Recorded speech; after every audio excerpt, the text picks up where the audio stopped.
Listening instructions. The listening test is about 30 minutes long and audio will be played once. There are 4 parts to the listening test. You will be given 10 minutes after the completion of the test to transfer answers to an answer sheet. Each part contains 10 questions with a total of 40 questions. Now turn to Section 1. Section 1. You will hear a woman talking to a man about joining a drama club.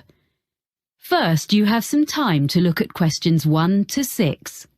You should answer the questions as you listen, because you will not hear the recording a second time. Listen carefully and answer questions 1 to 6. Hello, Robert Gladwell speaking. Oh, hi. My name's Chloe Martin. I was given your name and phone number by Ben Winters. I work with him, and he said you're a member of Midbury Drama Club. Yes, I am. Well, I've just moved to the area, and I'm keen to join a drama club. Great. Yes, I can give you some information.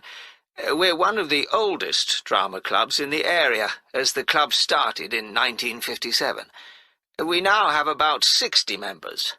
Our youngest member is 10, and our oldest member is 78. Oh, I think I saw a picture in the newspaper the other day of some of your members being presented with a prize. Yes, the youth section did very well in a competition and won £100, which will help with their next production. Anyway, tell me a bit more about yourself. Well, I've done a bit of acting. I was in a couple of musicals when I was at university, and a historical play more recently. We mainly do comedy plays. We get good audiences for that kind of thing. We haven't attempted a musical yet, but we might do one soon. Oh, when do you usually meet? On Tuesdays. Well, presumably I'll need to do an audition. Yes, there were a few auditions last Tuesday, and we'll be doing more at our next meeting, which is in 2 weeks' time. That's on Tuesday the 12th of March. There'll be another opportunity 2 weeks after that, which will be on the 26th of March.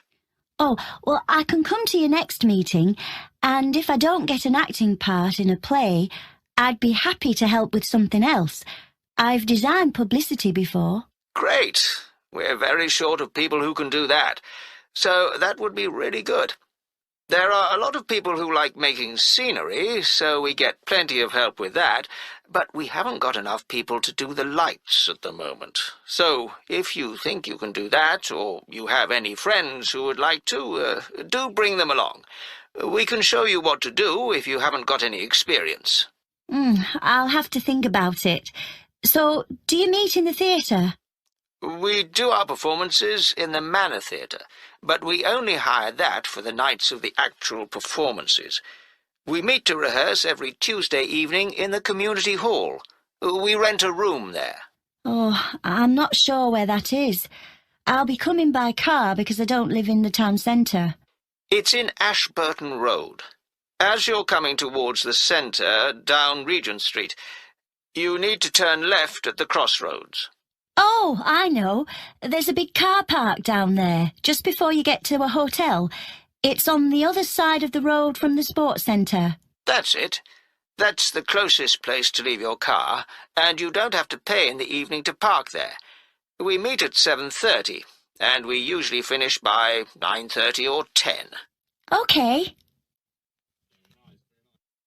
Before you hear the rest of the conversation, you have some time to look at questions 7 to 10. Pause the recording for 30 seconds.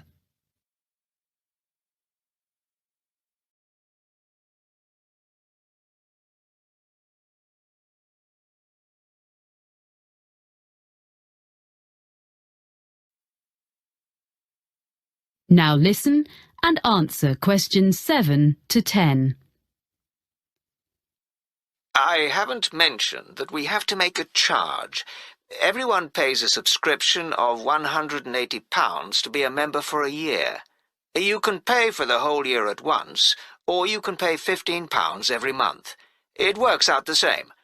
There are reductions for retired people and under 18s, but I don't think you come into either category. No, I'm 26. Oh, that fee covers all the costs, like photocopying of scripts and producing the posters, but it excludes the costumes for the performances. We ask people to pay for the hire of those themselves. It does mean they look after them properly, as they know they won't get their deposit back otherwise. Can I come along to the next meeting then?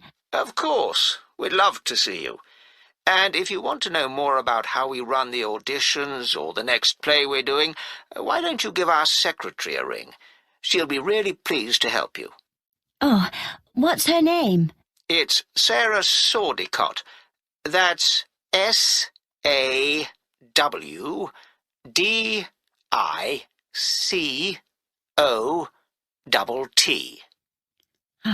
Got that. And her phone number? I've only got a mobile number for her. Just a minute. Let me find it. Yes, it's 07955 240063. Great. Thanks for your help. That is the end of section 1. You now have half a minute to check your answers. Pause the recording for 30 seconds.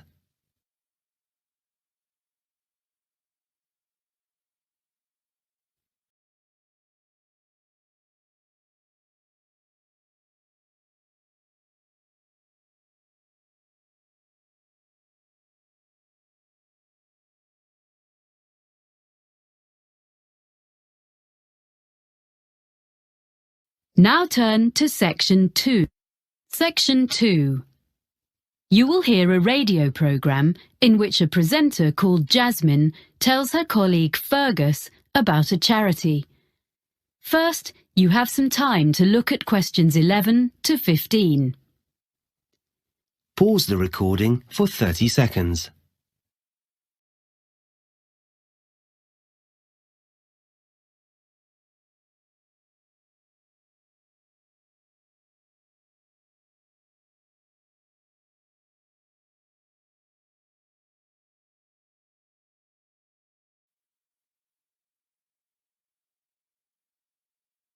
Now listen carefully and answer questions 11 to 15.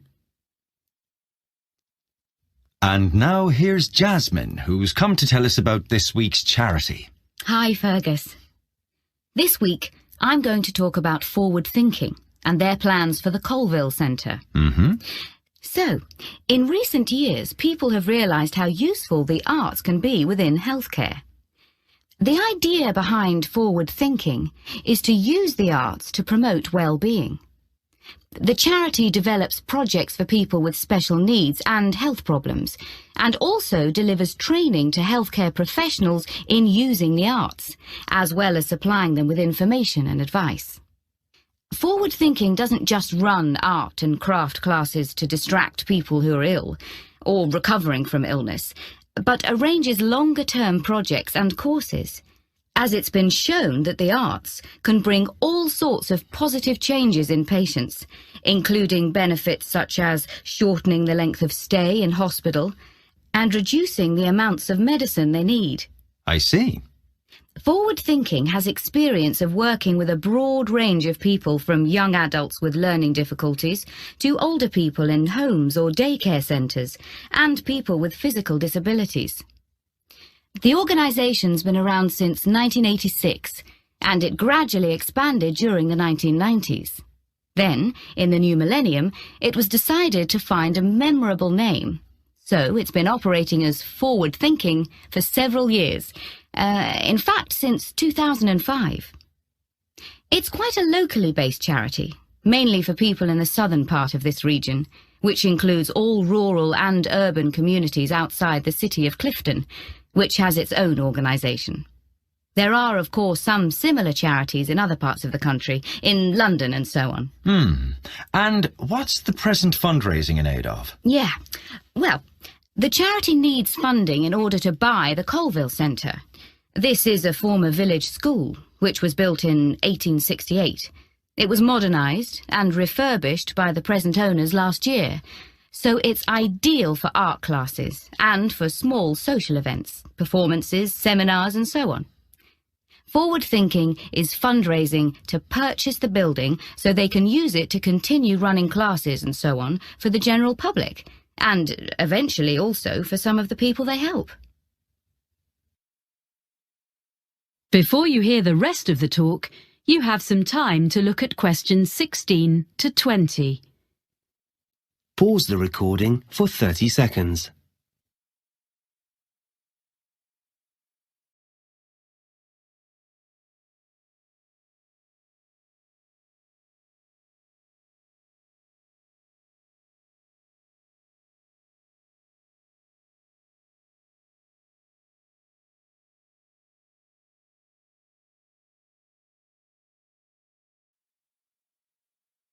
Now listen and answer questions 16 to 20. Right. So, can you give us a few ideas about what classes people might do there? Is it all art classes? Well, there are some very good art classes, but there are lots of other things going on as well. So, for example, there's Learn Salsa with Nina Bellina's team. They say that salsa is an easy dance to learn. It's also an excellent form of exercise, according to Nina. And that class is for both men and women, of course. Uh-huh. It's ideal for beginners and what they call refreshers. That's £100 for 10 sessions. Then, another class is called Smooth Movers. It's with Kevin Bennett. And it's for you if you don't have the same energy levels as you used to when you were a teenager. It's a gentle exercise class, geared to the needs of whoever is in the group in a particular session. And Kevin is qualified to teach classes to people getting over injuries and so on, and balance training. That's £60 for 10 sessions. Then there's a day called Art of the Forest with Jamie Graham, where you discover Upper Wood, a short walk from the Colville Centre, and learn how to design in 3D with natural materials. It's an unusual and exciting way to be creative. Jamie is an artist with a background also as a country park ranger. Oh. For this day, youngsters must be accompanied by a parent or guardian, and the costs are adults £40, under 14s £10. But it's best value at £80 for a family of 4. The next one is The Money Maze, and this is a series of talks by Peter O'Reilly, an independent financial advisor. He gives advice on family finances, things like everything parents need to know about managing the costs of bringing up children, sending them to university, and actually also about care for elderly relatives. It's £10 per talk, which will all go to support forward thinking. And as a final example of what's on offer, there's Make a Play. That's for 8 to 14s. And this activity is such a hit that it usually sells out within days of being announced. Basically, what you do is write, rehearse, and perform a play in just 2 days. And it doesn't require any previous experience. I gather there's lots of fun and silliness along the way. And the best bit, perhaps, is that there's a performance for family and friends at the end. Oh. It's just £50 for 2 days. Pretty good range of activities, I think. And all raising money for a good cause. Yes. And the all-important contact details are colville@forwardthinking.org.uk or write to me. That is the end of section 2. You now have half a minute to check your answers. Pause the recording for 30 seconds.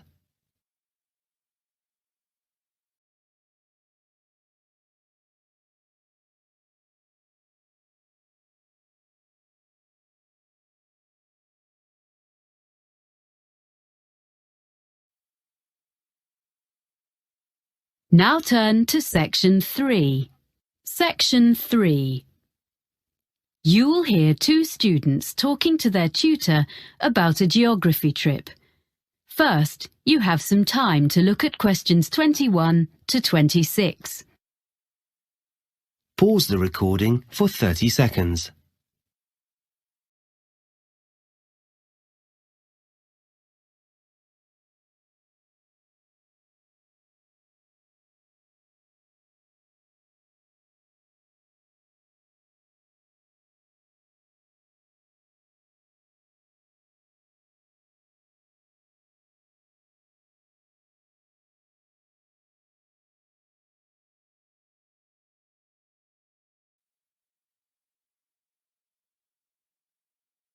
Now listen carefully and answer questions 21 to 26.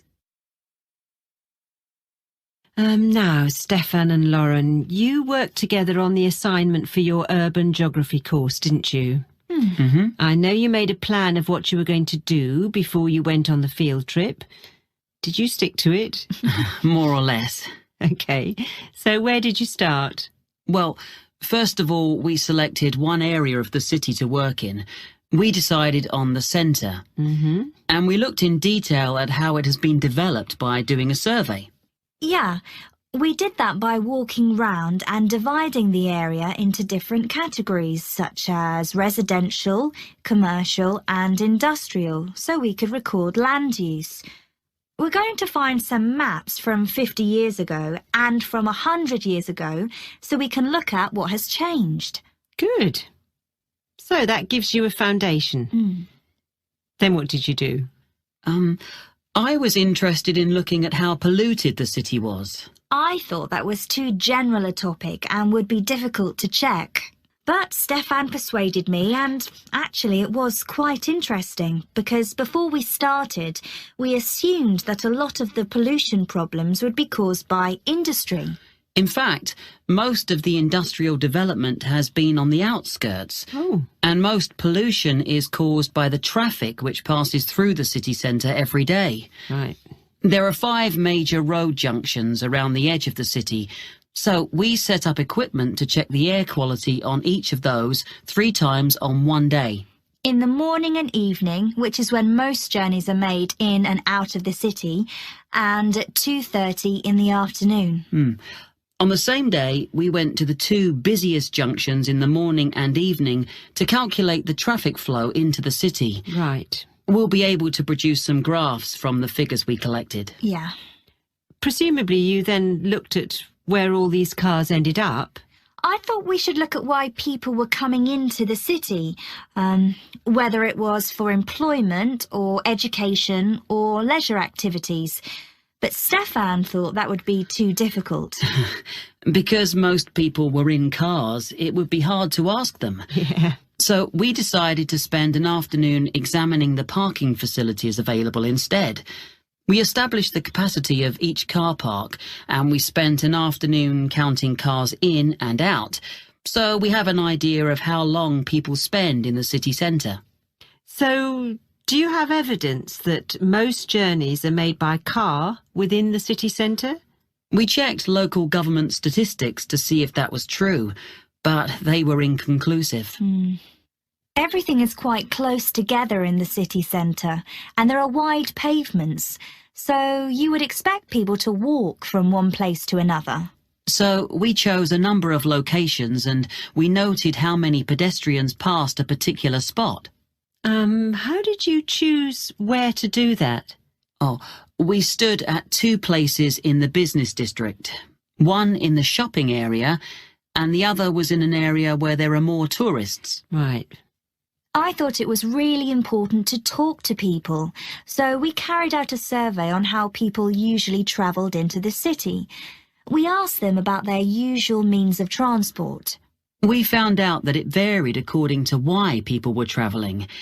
If they were employed in the city, they wanted to get there quickly, but if they were coming in for their leisure time, they didn't mind using the bus. That's all we had time for while we were there. Before you hear the rest of the conversation, you have some time to look at questions 27 to 30. Pause the recording for 30 seconds.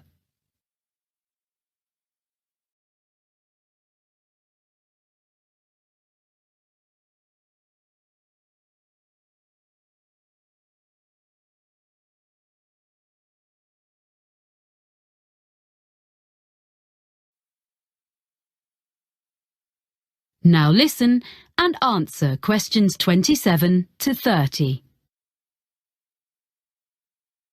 OK.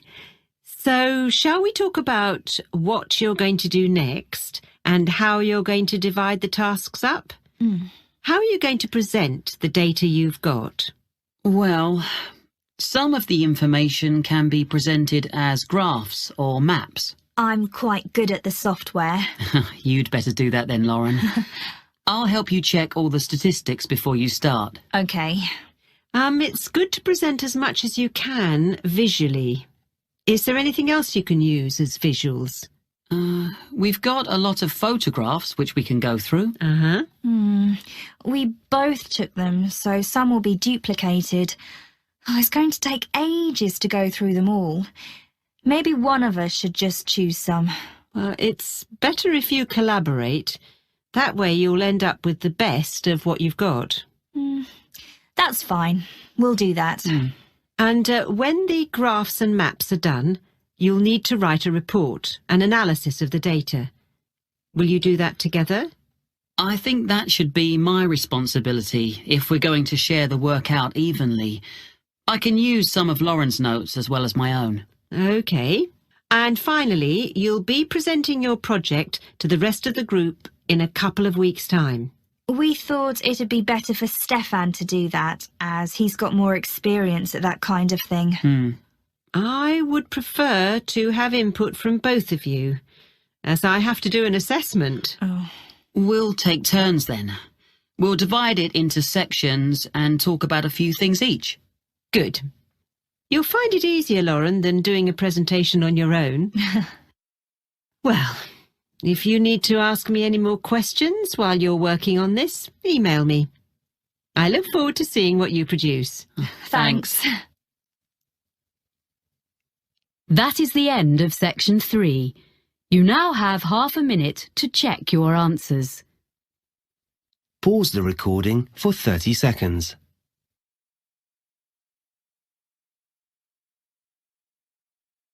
Now turn to section 4. Section 4. You will hear a lecturer giving the beginning of a talk on the history of British pottery. First, you have some time to look at questions 31 to 40. Pause the recording for 1 minute.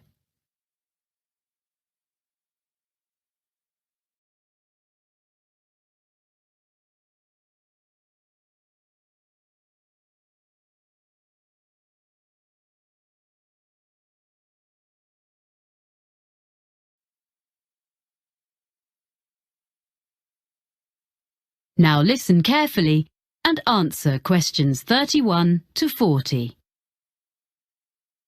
Thank you for coming to this series of talks. Before I talk in detail about the experiments and innovations of the British ceramicists, I'd like to give you a summary of the social and manufacturing background in which they lived and worked. So, we're talking about England, or more specifically, the region known as the Midlands, and we need to go back mainly to the 18th century and briefly even earlier to put it in a global context. Now, at that period, the majority of the population, whatever their station in life, as you might say, were dependent for their living, in one way or another, not on the geographical location of where they lived, but on the physical characteristics of the actual land they lived on. This is true whether we're talking about the aristocracy, the owners of great estates who incidentally had no snobbery about the concept of making money from all the reserves of coal or timber or stone on their rolling acres, or the farmers making a fat living from the rich soils. And besides these groups, and the less affluent ones, the deposits of iron ore and lead, the limestone and flint, and the brown and yellow clays also sustained the numerous industries in the area. It's important to recognise that it was already an industrial region and had been so for centuries. There were many Midland trades, some of them indigenous, some of them not. For example, there were immigrants from France who came as early as the late 16th century, and they were producers of glass. A century later, there is plenty of evidence that the variety of trades was enormous. There was brewing in Burton-on-Trent, silk weaving and ribbon making near Coventry, framework knitting around Nottingham, and of course in Cheshire men dug the salt, as we still do nowadays even, which in that era was sent downriver to the estuary of the Mersey. Now, among these well-established trades, one of the oldest of the local crafts was pottery. As you will probably be aware, ceramics has always been a mix of science, design and skill. And a good potter is, in a sense, an experimental chemist, trying out new mixes and glazes and needing to be alert to the impact of changes of temperature on different types of clay.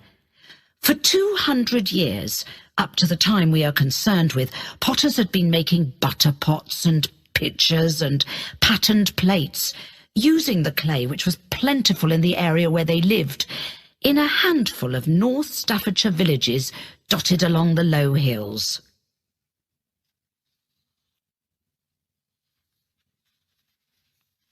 Now I want to explain a little about the industrial processes which had preceded the great breakthrough in Germany in 1708. That's when the formula for porcelain was discovered, a secret that had been held in China for 1,000 years. In the Midlands, in England as elsewhere, there had basically been two kinds of pottery. The first is still known as earthenware. Now, this was a bit rough and ready, but it was deservedly popular for several reasons. To start with, it was relatively cheap, so it could be used by most households. This was because it could be made from local clay without any complicated processing or added materials. From the potter's point of view, there was another reason for its cheapness. This was that it could be fired in simple ovens or kilns, and at relatively low temperatures, so he didn't have to spend so much money on fuel to achieve the necessary heat. On the other hand, after one firing in the kiln, the problem with earthenware was that it remained porous, so had limited usefulness. So for most purposes, it had to go back in the kiln for a second firing before it became waterproof. And another thing was that it was extremely breakable. I mean, before it had even been sold. I suppose the potter wouldn't have minded so much if people just had to keep coming back for more every time they broke a jug or whatever. But it was very inconvenient because it meant there was a lot of wastage in the course of the manufacturing process. Anyway, for all these reasons, if people could afford it, and that would be all but the very poor, they would buy stoneware, a much tougher product. Now, for this, the potter used a slightly more expensive raw material, which was made by combining clay and flint, and this mixture was fired at a far higher heat, with the result that the ingredients vitrified. That is to say, in effect, the whole thing became glassy. And because of this, it was non-porous, and naturally this was regarded as a great advance. Well, that's the situation in the 18th century. Are there any questions at this stage? Okay, so now we can go on to look at the age of innovation. That is